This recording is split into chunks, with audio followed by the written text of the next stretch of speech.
Take off is na plane. Ayop.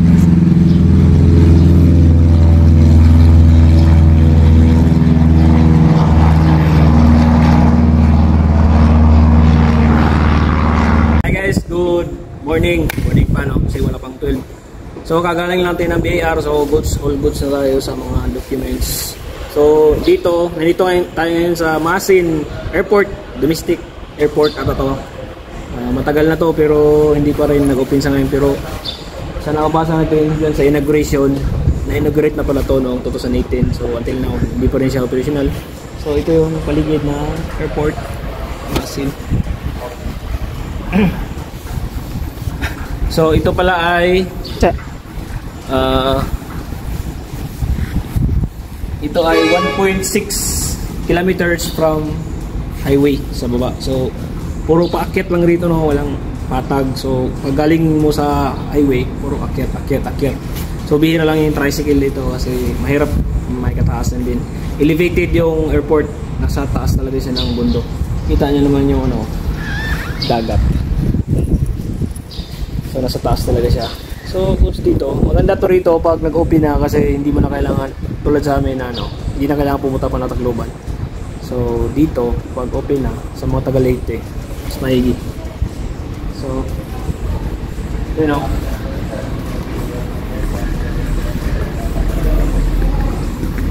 so konting tour lang sa loob, po sa loob.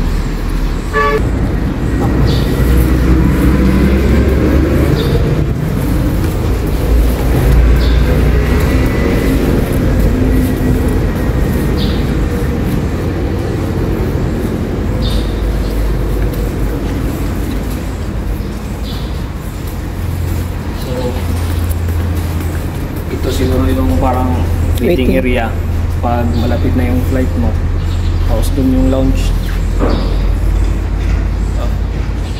Tayo lang.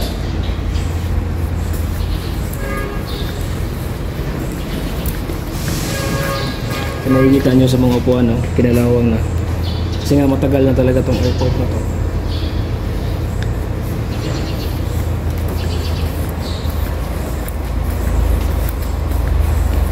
Di lagi ka pwede dito makasunod. Ay na, oo. May Cessna plane pala, operational.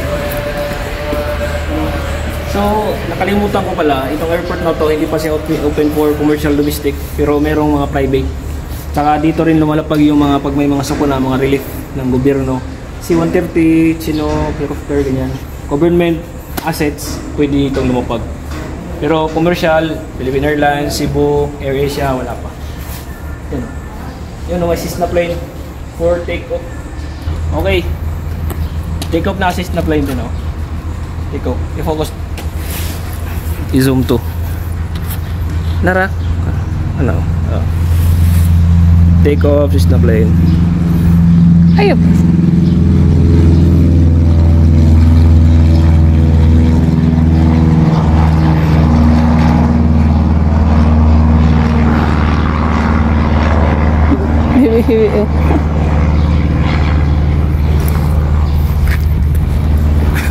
So yan lang guys no, hanggang sa mga susunod na vlog. Ingat kayong lahat, God bless, bye bye.